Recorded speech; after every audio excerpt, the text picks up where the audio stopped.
Hello everyone, welcome to this amazing platform of our channel Question Our Education for a Competitive Examination and I am Sanjeev.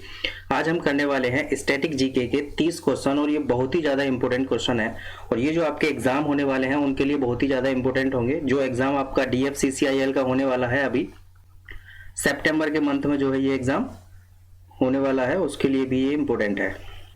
चलिए start करते हैं आज की class को। पहला question है आपके सामने, इस क्वेश्चन का जवाब दीजिए क्या होगा। क्वेश्चन नंबर 1 है कि पुदुचेरी में पहली महिला डीजीपी कौन थी, यानी कि पहली महिला पुलिस महानिदेशक, जिनको कि इंग्लिश में डीजीपी बोला जाता है। डीजीपी यानी कि director general of police, director general of police. यहाँ पर आपके ऑप्शन दिए हुए हैं। पहला ऑप्शन है किरण बेदी जी, ऑप्शन बी दिया हुआ है अस्ति तांग जी, ऑप्शन सी दिया हुआ है सुंदरी नंदा एंड ऑप्शन डी दिया हुआ है कंचन चौधरी। ये होगा आपका कंचन चौधरी। बताइए कौन सा ऑप्शन इसमें से करेक्ट हो जाएगा। Who was the first women director general of the police in Puducherry. तो देखिए पुदुचेरी में जो पहली डीजीपी थी उनका नाम था एस सुंदरी नंदा। आपने नाम सुना होगा, पुदुचेरी में जो पहली महिला पुलिस महानिदेशक थी उनका नाम था एस सुंदरी नंदा। ऑप्शन नंबर सी जो हो जाएगा इसका करेक्ट हो जाएगा। यहाँ पर जो आपको फोटो में दिख रही है ये जो है ये है एस सुंदरी नंदा और इनके साथ में जो खड़े हुए हैं ये यहाँ पर इनसे पहले डीजीपी थे, यानी कि डायरेक्टर जनरल ऑफ पुलिस थे।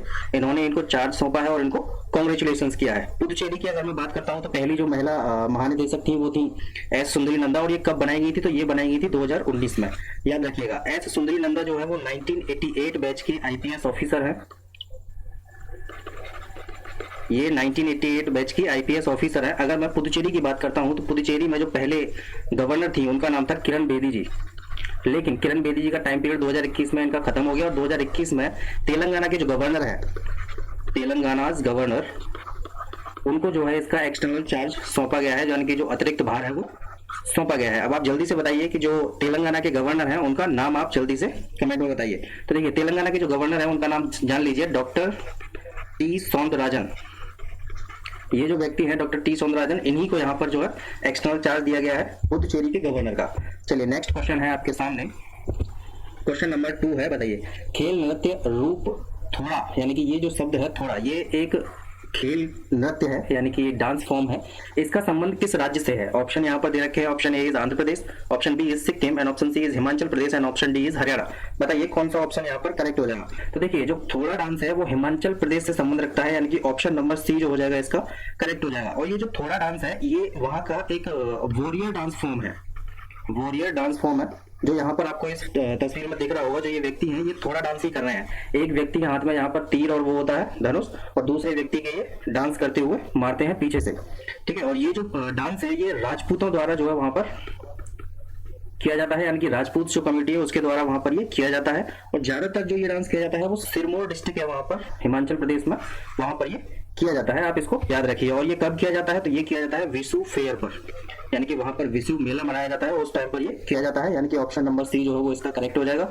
हिमाचल प्रदेश के अगर मैं सीएम की बात करता हूं तो वहां पर जयराम ठाकुर जी है, जयराम ठाकुर, इनको आप याद रखिए। चलिए नेक्स्ट क्वेश्चन है आपके सामने, क्वेश्चन नंबर 3। बुरी आत्माओं को भगाने के लिए बौद्धों द्वारा किए जाने वाले नृत्य हिमाचल प्रदेश के नृत्य का एक रूप है।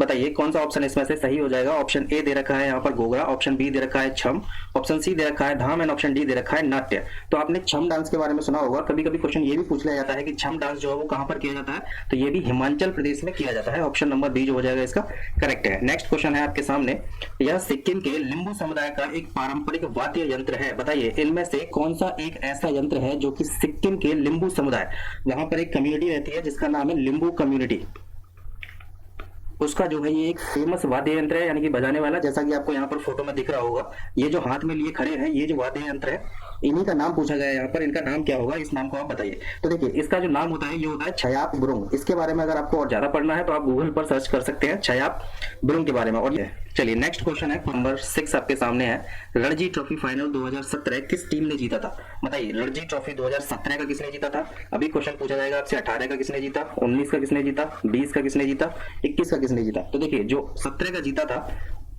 यानी कि 17-18 का जो जीता था वो जीता था विदर्भ ने। याद रखिए 18-19 का जो जीता था वो भी जीता था विदर्भ ने, लेकिन 19 और 20 का जो जीता था वो विदर्भ ने न जीत के वो जीता था सौराष्ट्र ने।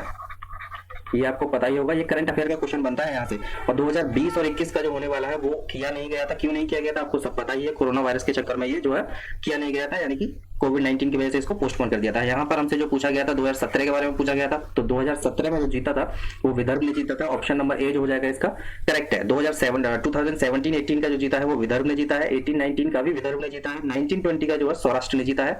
तो आपसे ये वाला क्वेश्चन पूछा जा सकता है 1920 का, या फिर आपसे पूछ लिया जाएगा 2021 का, जो कि अभी तक नहीं कराया गया है, नॉट हेल्ड ड्यू टू कोविड-19। ये भी ऑप्शन में दिया होगा, तो आपको यही वाला ऑप्शन टिक करना है। चलिए नेक्स्ट क्वेश्चन है, क्वेश्चन नंबर 7 है आपके सामने। सामूहिक लोक नृत्य है जो सिक्किम के लोगों के संरक्षक देवता कंचनजंगा के सम्मान में किया जाता है। ऑप्शन ए इज जो मललोक, ऑप्शन बी इज टेंडोन लो रमफाट, एंड ऑप्शन सी इज चूफाट, एंड ऑप्शन डी इज किचूम चू बुमासा।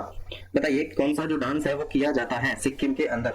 तो देखिए सिक्किम के अंदर जो है एक ऑप्शन नंबर सी को आप अगर देखेंगे तो चूफाट ये जो है डांस किया जाता है। ये सामूहिक लोक नृत्य है जो कि सिक्किम के जो लोग हैं वो अपने कंचनजंगा जो है उनके देवता है उनके संरक्षक और उनके सम्मान में करते हैं इस डांस को। ये जो डांस है जैसे कि यहाँ पर ये महिलाएं हैं, ये महिलाएं जो डांस ये कर रही हैं यही होता है चूफाट डांस, यानी कि ऑप्शन नंबर सी जो हो जाएगा ये करेक्ट हो जाएगा। आपको पता होगा जो कंचनजंगा है वो भी सिक्किम के अंदर है,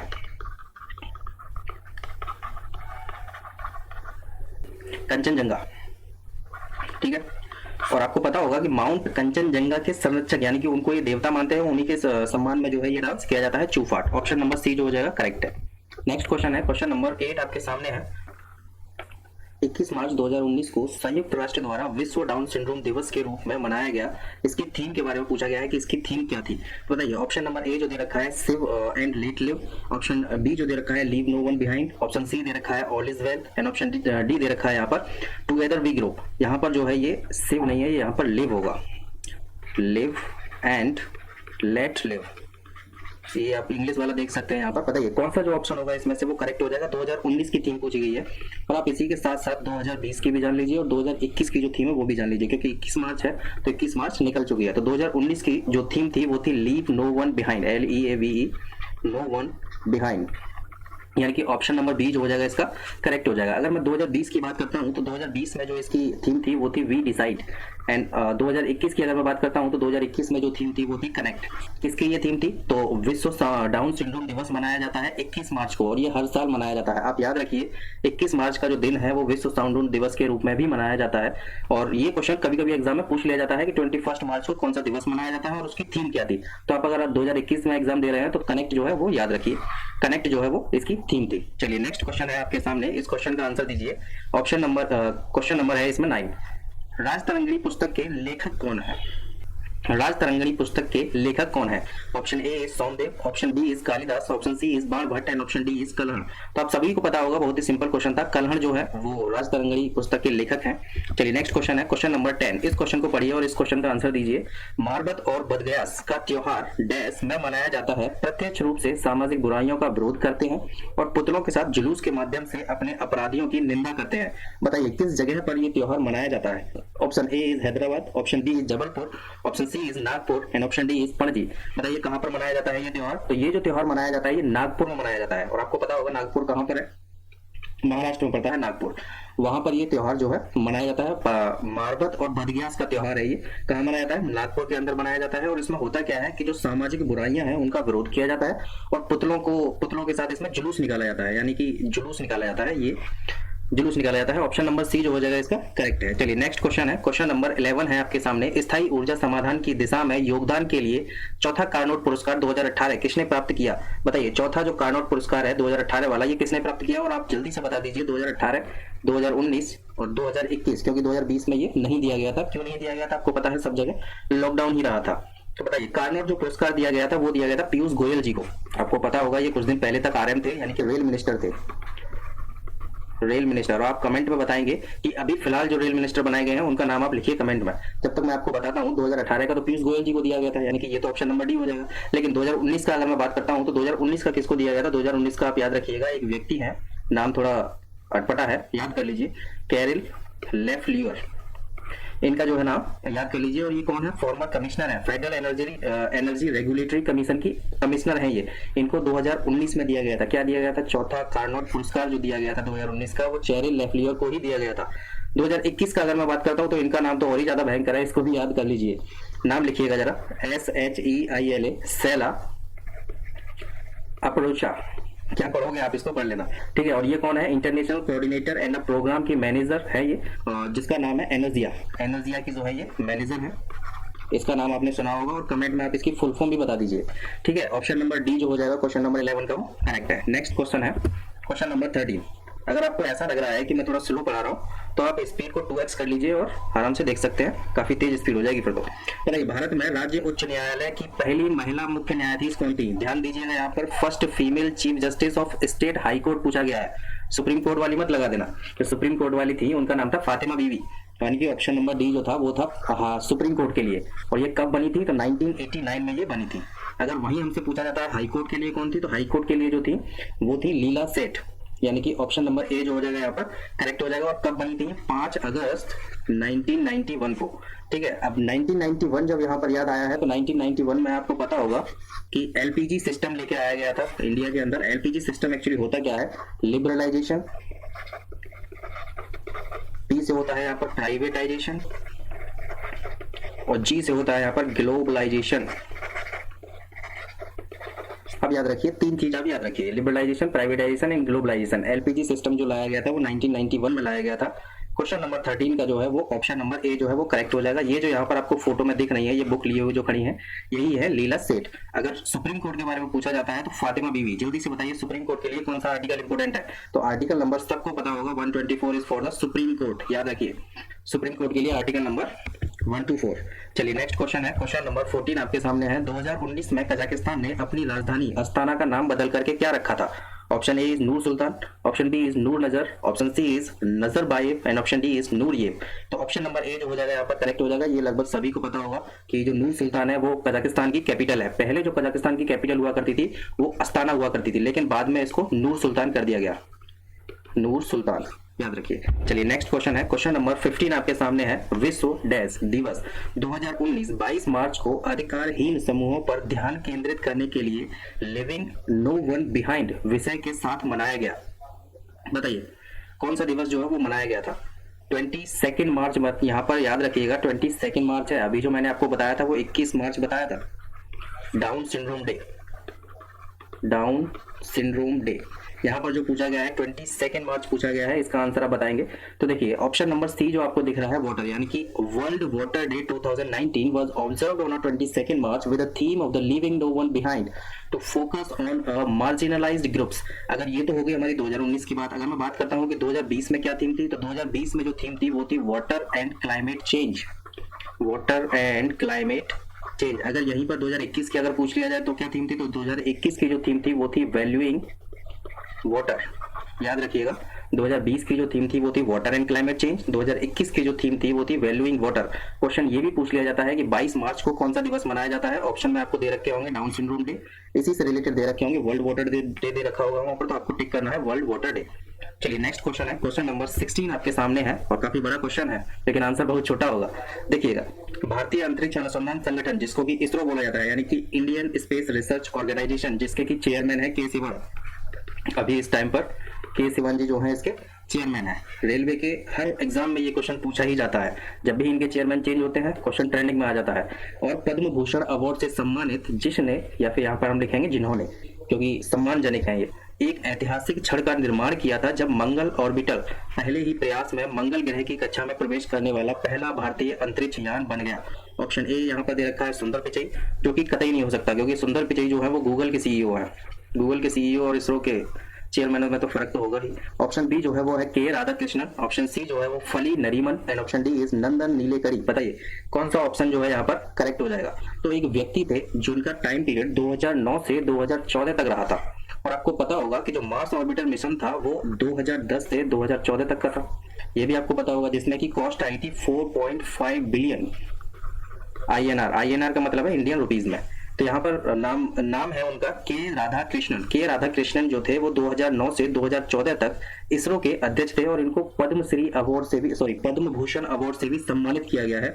और इन्हीं के टाइम पीरियड पर जो है हमने ये जो मिशन भेजा था, कौन सा मिशन भेजा था? मार्स ऑर्बिटर मिशन, ठीक है, आप याद रखिए। शॉर्ट फॉर्म में इसको MOM बोला जाता है, मोम, मार्स ऑर्बिटर मिशन। चलिए नेक्स्ट क्वेश्चन है क्वेश्चन नंबर 17 आपके सामने है। नंदना ब्लॉक प्रिंट नाम की रंगीन कला जो कपड़ों पर रूपांकनों के व्यवस्थित चित्रांकन उपयोग करती है का अभ्यास डैश के तारापुर गांव में किया जाता है। आपको पता होगा कि जो तारापुर एटॉमिक पावर प्लांट है वो कहां पर है? तारापुर एटॉमिक पावर प्लांट ये जो है ये है महाराष्ट्र में, ठीक है, ये चीज आप याद रखिएगा। लेकिन तारापुर गांव जो है वो कहां पर है? यहाँ पर तारापुर गांव पूछा है, कुछ बच्चे तो इसी से कंफ्यूज होकर यहाँ पर महाराष्ट्र लगाएंगे। तारापुर गांव जो है वो है मध्य प्रदेश में, और ये मध्य प्रदेश में ही ऐसी पेंटिंग की जाती है। नंदना ब्लॉक प्रिंट जो है वहां पर एक रंगीन कला है जो कि कपड़ों पर छापी जाती है।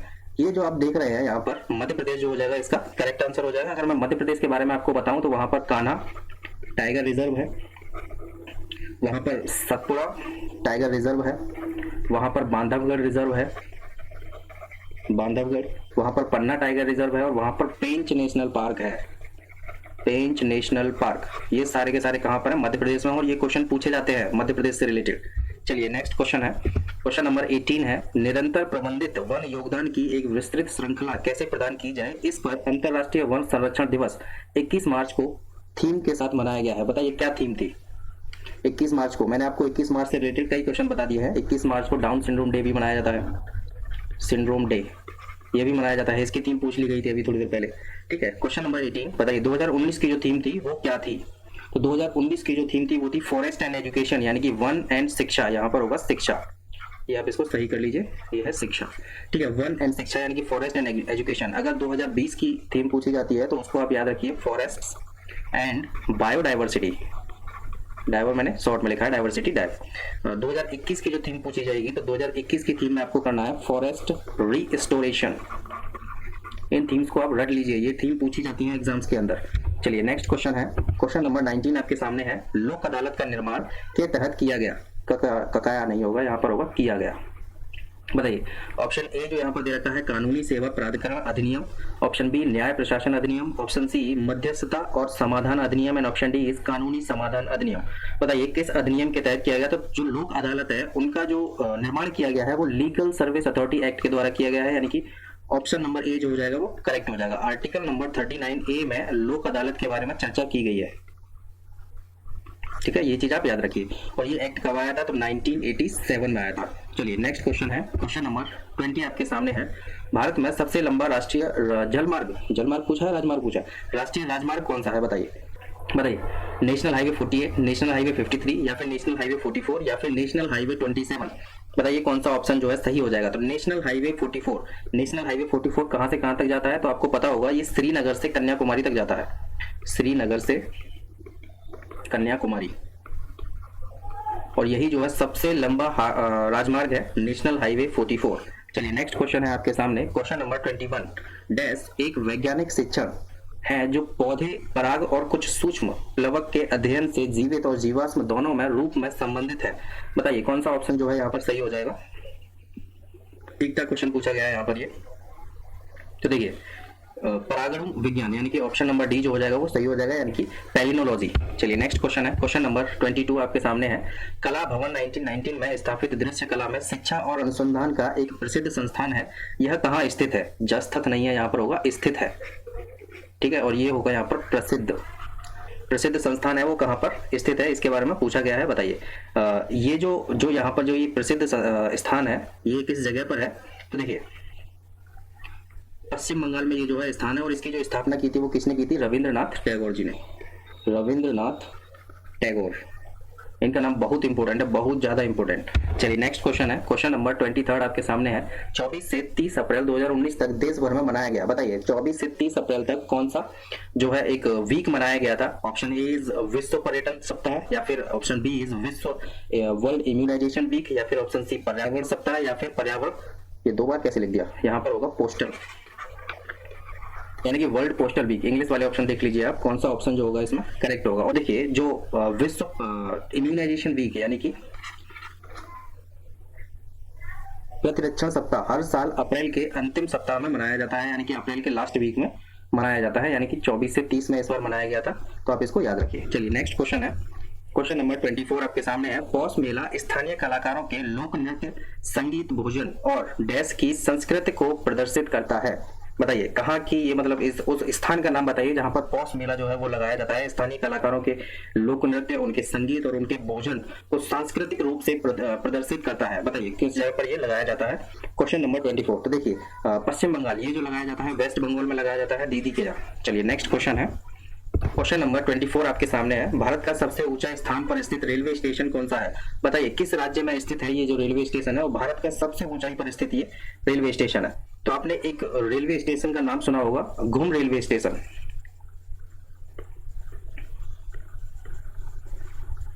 एक सेकेंड वेट कीजिए थोड़ा सा, क्या हो गया भाई, ये पेन काम नहीं कर रहा। चलिए देखिए जो घूम रेलवे स्टेशन है, GHUM, एक minute, GHUM railway station, railway station Darjeeling, Darjeeling West Bengal. यहाँ पर आपने पश्चिम बंगाल, ये होगा, क्या लिखा है यार, ये पश्चिम बंगाल, पश्चिम बंगाल, यानी कि ऑप्शन नंबर सी जो हो जाएगा यहाँ पर करेक्ट है। और इसकी जो ऊंचाई है वो भी कभी कभी पूछ ली जाती है, तो 2258 मीटर, ये चीज आप याद रखिएगा। 2258 मीटर की ऊंचाई पर जो है ये रेलवे स्टेशन है। और विश्व का 14वां नंबर, यानी कि वर्ल्ड 14th नंबर का जो है ये प्लेटफॉर्म है, यानी कि रेलवे स्टेशन है। विश्व में इसका 14वां स्थान है, जो कि वेस्ट बंगाल में है। चलिए नेक्स्ट क्वेश्चन है, क्वेश्चन नंबर 26। इस इंस्ट्रूमेंट का यहाँ पर नाम पूछा गया है क्या? हाँ जी, नाम ही पूछा गया है। निम्न में से क्या हिंदुस्तानी शास्त्रीय संगीत का एक वोकल रूप नहीं है? क्वेश्चन यहाँ पर जो पूछा गया है वो पूछा गया है वोकल रूप नहीं है। क्वेश्चन यहाँ पर पूछा गया है नहीं है। बताइए कौन सा है जो इनमें से ध्रुपद है, या पखवाज है, या फिर तराना है, या फिर धामर है? Option A is dhrupad, option B is pakhawaj, and option C is tarana, and option D is dhamar. बताइए कौन सा नहीं है?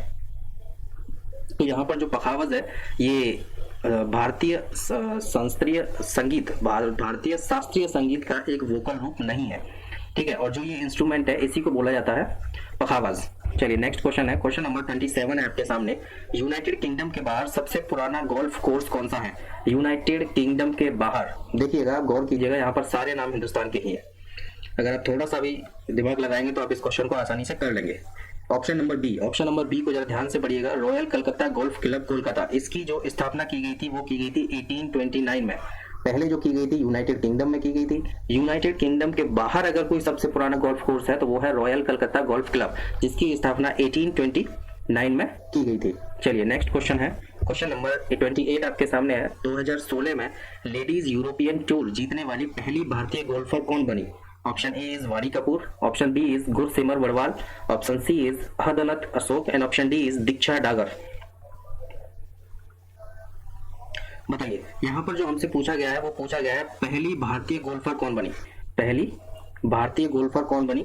तो जो पहली भारतीय गोल्फर थी उनका नाम था, ये गलत लिख लिया यार, यानी अदिति होगा यहाँ पर, अदिति अशोक।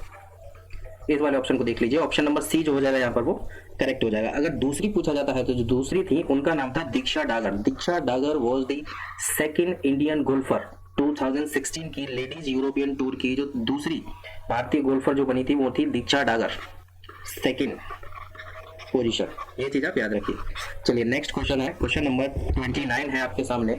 न्यूनतम समर्थक मूल्य, जिसका एमएसपी नाम लिया जाता है और आजकल काफी चर्चा में है, ये क्वेश्चन पूछा ही जाएगा आपसे एग्जाम के अंदर एमएसपी से रिलेटेड, क्योंकि अभी जो है किसानों के लिए भी कुछ किया नहीं जा रहा है, वो भी बैठे हुए हैं धरने पर, द्वारा उद्घोषित किया जाता है। ऑप्शन ए इज भारतीय खाद्य सुरक्षा और मानक प्राधिकरण, जो कि food safety and standard authority of India होता है। कृषि लागत और मूल्य आयोग, यानी कि commission for agriculture costs and prices. Option C is Kisan welfare society, यानी कि the farmers welfare society. Option D is वजन और माप के लिए आयोग, the commission for weights and measures. बताइए किसके द्वारा ये रिकमेंड किया जाता है, यानी कि उद्घोषित किया जाता है एमएसपी जो होता है। तो आप सभी को पता होगा जो एमएसपी है वो commission for agriculture costs and prices, उसके द्वारा जो है एमएसपी तय किया जाता है, और इसी पर सारी चर्चाएं जो है चल रही हैं, जो आज के टाइम पर चल रही हैं। नेक्स्ट क्वेश्चन है और ये हमारा आज का लास्ट क्वेश्चन होगा। क्वेश्चन नंबर 30 है। खजुराहो मंदिर राज्य में स्थित है। सभी को पता होगा खजुराहो के जो टेम्पल है वो कहां पर है? मध्य प्रदेश में है। खजुराहो के जो टेम्पल है वो मध्य प्रदेश में तो है, लेकिन अब क्वेश्चन थोड़ा और अंदर जाके पूछा जाने लगा है, तो पूछा जाता है कि कहां पर है, तो यह है छतरपुर डिस्ट्रिक्ट में। छतरपुर डिस्ट्रिक्ट एमपी मध्य प्रदेश में है। और ये किसके द्वारा बनवाए गए थे? ये चंदेलों के द्वारा बनवाए गए थे। और ये कब बनवाए गए थे? तो 1130 के लगभग ये बनवाए गए थे, यानी कि 1130 जो हो जाएगा यहाँ पर सही हो जाएगा। खजुराहो के जो मंदिर है वो मध्य प्रदेश में है। चलिए ये क्वेश्चन है आपके घर के लिए, आप इसका जवाब कमेंट में देंगे और इसका आंसर आपको नेक्स्ट वीडियो में मिल जाएगा। तो आज की क्लास को हम यहीं तक रखते हैं। अगर वीडियो पसंद आई हो तो वीडियो को लाइक जरूर करें, शेयर भी कर दीजिएगा अपने फ्रेंड्सों के साथ। और ये काफी इंपॉर्टेंट वीडियो है क्योंकि हम यहाँ पर मैंने स्टैटिक जीके के क्वेश्चन कराए हैं आपको, और स्टैटिक जीके आज के कॉम्पिटिटिव एग्जामिनेशंस में बहुत ही इंपॉर्टेंट रोल प्ले करता है। तो इसलिए यहाँ पर ये इंपॉर्टेंट क्वेश्चंस हैं, और आगे वाली जो भी आने वाली वीडियोस हैं मेरी, वो भी स्टैटिक जीके के लिए ही होंगी। और उसी के साथ साथ हम हिस्ट्री की भी क्वेश्चंस करते हैं। मैंने आपको ऑलरेडी 1000 क्वेश्चंस की सीरीज करा रखी है, जाके आप देख लीजिएगा। बहुत ही इंपॉर्टेंट क्वेश्चंस कराए मैंने वहां पर। तो मिलते हैं नेक्स्ट वीडियो में कुछ और भी नए क्वेश्चंस के साथ। तब तक के लिए टेक केयर।